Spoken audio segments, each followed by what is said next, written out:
حضرت سلیمان علیہ السلام داؤد علیہ السلام کے بیٹے تھے اور ان کے قائم مقام تھے۔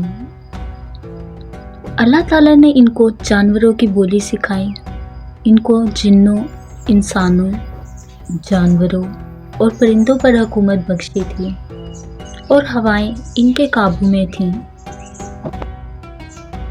ایک دفعہ جب حضرت سلیمان علیہ السلام چونٹیوں کے میدان میں پہنچے تو ایک چونٹی نے کہا، چونٹیوں اپنے اپنے بل میں داخل ہو جاؤ، ایسا نہ ہو کہ سلیمان اور اس کے لشکر تمہیں کچل ڈالیں اور ان کو خبر بھی نہ ہو۔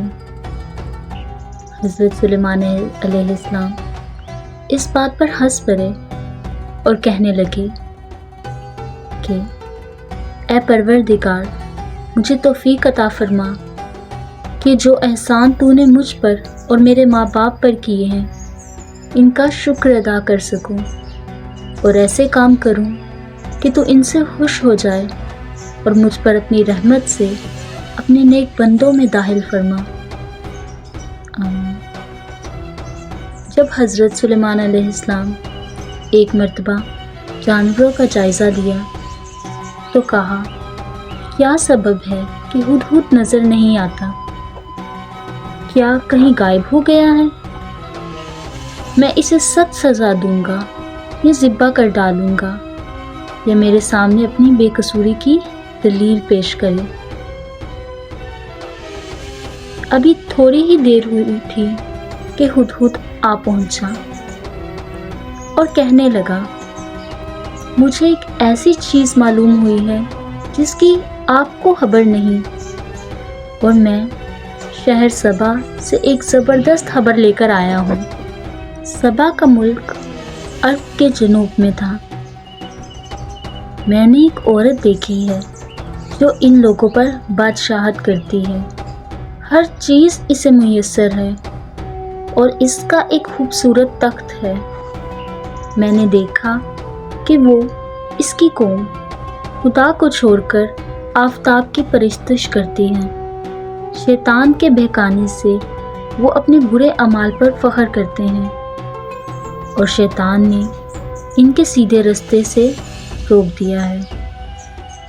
سلیمان علیہ السلام نے کہا، اچھا، ہم دیکھیں گے تو نے سچ کہا یا جھوٹ۔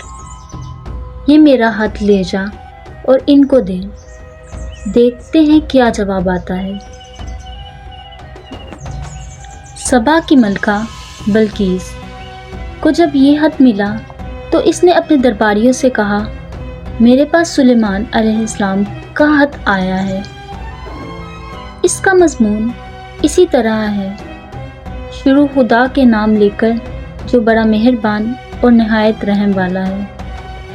اس کے بعد یہ کہ مجھ سے سرکشی نہ کرو اور متی ہو کر میرے پاس چلی آؤ، سورج کی پرستش نہ کرو اور اسلام قبول کر لو۔ ملکہ نے خط سنا اور کہنے لگی، اے اہل دربار، مجھے اس معاملے میں مشورہ دو۔ جب تک تم مشورہ نہ دو گے میں کسی معاملے کا فیصلہ نہیں کرتی۔ وہ بولے، ہم بڑے زور آور اور سخت جنگجو ہیں اور آپ کے اختیار میں ہیں، تو جو حکم دیجیے گا اس کے نتیجے پر غور کر لیجیے گا۔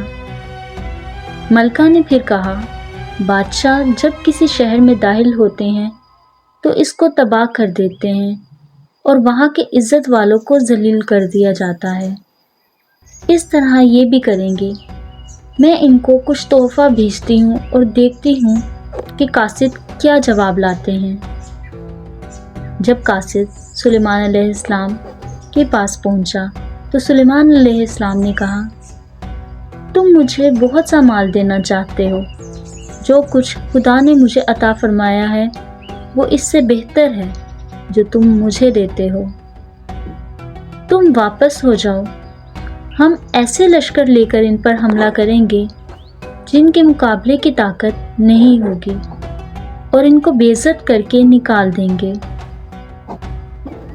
حضرت سلیمان علیہ السلام نے پھر اپنے درباریوں سے کہا، تم میں سے کوئی ایسا ہے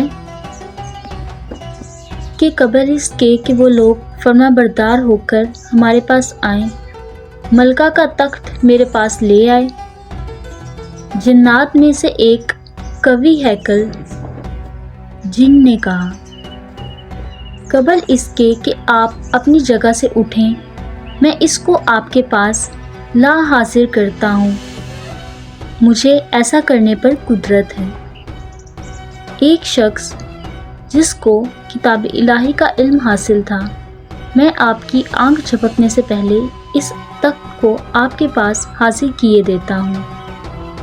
جب حضرت سلیمان علیہ السلام نے تخت اپنے پاس رکھا ہوا دیکھا تو خدا کا شکر ادا کیا اور کہا، یہ میرے پروردگار کا فضل ہے، اور کہا، ملکہ کی عقل کا امتحان لینے کے لیے اس تخت کی تھوڑی سی صورت بدل دو، دیکھیں کہ وہ سمجھ رکھتی ہے یا نہیں۔ جب ملکہ بلقیس آئی تو اس سے پوچھا گیا، کیا آپ کا تخت بھی ایسا ہی ہے؟ اس نے جواب دیا، یہ تو گویا ہو وہی ہے، اور یہ بھی کہا کہ ہم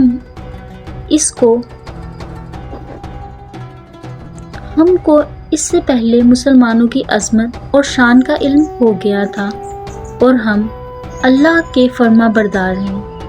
اس طرح حضرت سلیمان علیہ السلام نے اس کو اللہ کی طرف مائل کیا اور کفر سے ہٹا دیا، اور اس کے دل کو ایمان کی روشنی سے بھر دیا۔ پھر جب ملکہ کو محل میں لے جایا گیا اور اس نے فرش دیکھا تو اس کا پانی کا ایک حوض سمجھا اور لباس اٹھا لیا تاکہ گیلا نہ ہو جائے۔ سلیمان علیہ السلام نے بتایا کہ یہ ایسا محل ہے جس کے نیچے بھی شیشے جڑے ہوئے ہیں۔ وہ بول اٹھی، پروردگار، اپنے آپ پر ظلم کرتی رہی، اور اب میں سلیمان علیہ السلام کے ہاتھ پر خدائے رب العالمین پر ایمان لاتی ہوں۔ جب حضرت سلیمان علیہ السلام نے خدا کی عبادت کا بنانے کا ارادہ کیا تو جنوں کو کام پر مامور کیا، اور خود اپنے تخت پر بیٹھ کر ان پر نظر رکھتے رہے اور عصا پکڑے رہتے تھے۔ اسی حالت میں ان کی روح پرواز کر گئی۔ جن یہی سمجھتے رہے کہ وہ بیٹھے ہوئے ہیں اور اپنا کام مستعدی سے کرتے رہے۔ کچھ عرصہ بعد عصے میں گھن لگ گیا اور وہ کھوکھلا ہو گیا، اور وہ جب کھوکھلا ہو کر گر پڑا تو حضرت سلیمان علیہ السلام کا جسم حاکی بھی جھک گیا۔ اب جنوں کو ان کے انتقال کا پتہ چل گیا، لیکن اس عرصے میں عبادت گاہ مکمل ہو چکی تھی۔ ڈیئر ویورز، یہ واقعہ سورہ نمل، سورہ سبا، سورہ انبیاء اور قرآن پاک کی سورہ صاد میں بھی موجود ہے۔ قرآن پاک کی سورہ بنی اسرائیل کی 29ویں آیت میں ارشاد ہے، فرمایا گیا، اپنے ہاتھ کو نہ تو گریبان سے باندھا ہوا یعنی بہت تنگ کر لو کہ کسی کو کچھ نہ دو، اور نہ ہی بالکل کھول دو کہ سبھی کچھ دے ڈالو، اور انجام یہ ہو کہ ملامت زدہ اور مانند محتاج ہو کر بیٹھ جاؤ۔ ڈیئر ویورز، آج کی ویڈیو میں بس اتنا ہی۔ اگلی ویڈیو میں ہم نئے واقعے کے ساتھ حاضر ہوں گے۔ مجھے امید ہے کہ آپ کو ویڈیو پسند آئی ہوگی۔ اسے لائک ضرور کیجیے گا اور ہمارے چینل کو بھی سبسکرائب کیجیے گا۔ اللہ حافظ، فی امان اللہ۔